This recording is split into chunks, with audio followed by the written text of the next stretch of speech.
Hello there, and welcome back to another episode of Horror Shots on YouTube. So I know I've done the movie reviews, I've done some video game playing, and now it's time to do some horror news. Again, something new, something for you, new content. Always gotta have new content on the go, right?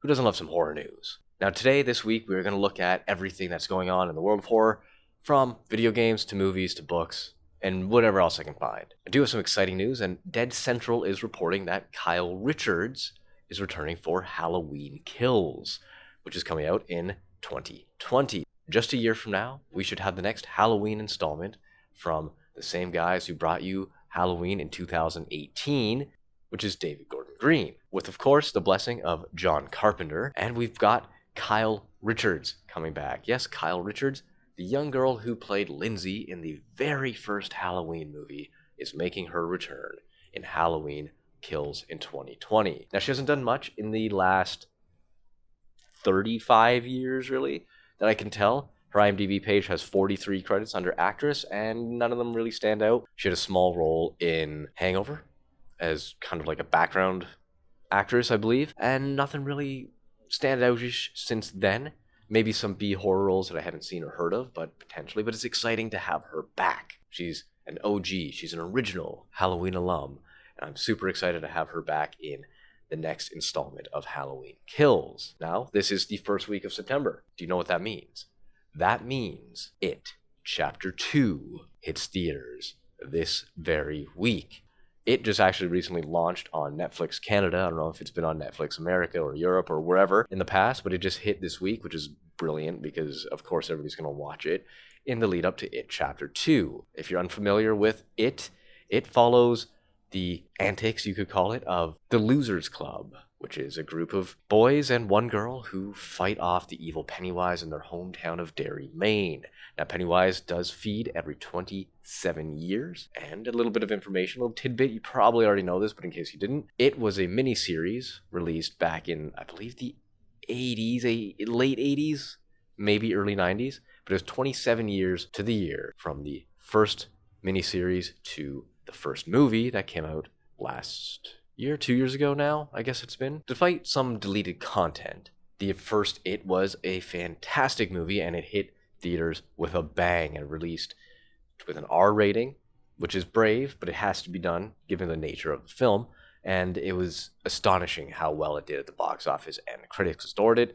Everybody who saw it liked it. So It Chapter 2, featuring a brand new cast of adults of the younger kids, hits theaters this week, as I said. Got a great cast with James McAvoy, Jessica Chastain, and Bill Hader, just to name a few. And it looks very good. I can't wait to see it. I'm going to be seeing it in a couple of days. Actually, probably tomorrow. I'll probably be seeing it tomorrow.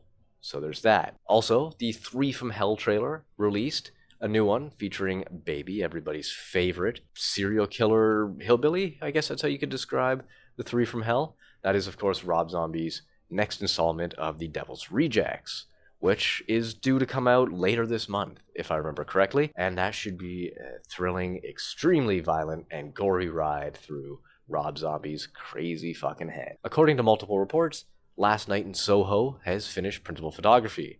Last Night in Soho is Edgar Wright's next film, which is due out in 2020. It's supposed to be a psychological thriller along the lines of Polanski's Repulsion.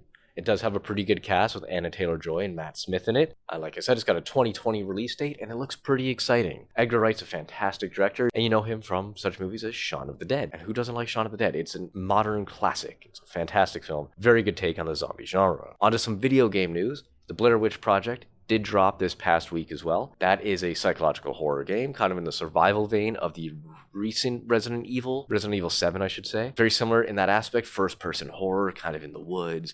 Very atmospheric. I haven't given a chance to play it yet, but I hope to very soon. It looks terrifying, and if I can't play it myself, I will watch somebody else play it. And I suggest you do that too. The much, I guess, anticipated Man of Medan was also released on Steam and other platforms this past week, and that is another psychological horror game made from the same people who brought you Until Dawn. If you didn't play Until Dawn, I suggest going to do so, or again, watching a Let's Play on YouTube. Fantastic game. It's full of choices and thematic events, and it's very cinematic in its portrayal of the characters and the story and everything involved. It's very good. They have actual actors in it, such as Hayden the blonde girl from Scream 4. I mean, that's everyone knows her from that.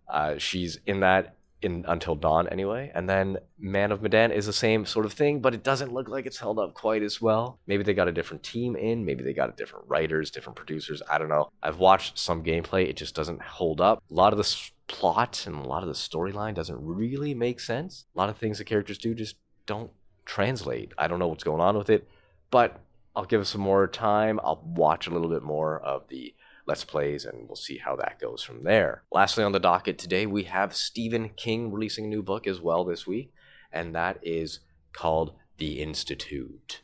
There's not a whole lot of information available about this book, but it's Stephen King, so you know it's going to be good. It's going to be eerie, atmospheric, and scary, but what we do know is that a couple of people, or a bunch of people, break into this kid's house, kill his parents, kidnap him, and bring him to an institution to be studied.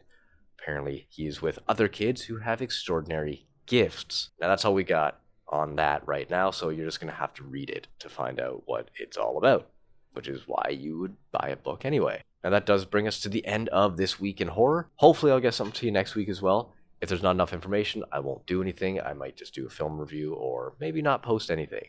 But until the next newsworthy, noteworthy event, this has been Horror Shots on YouTube.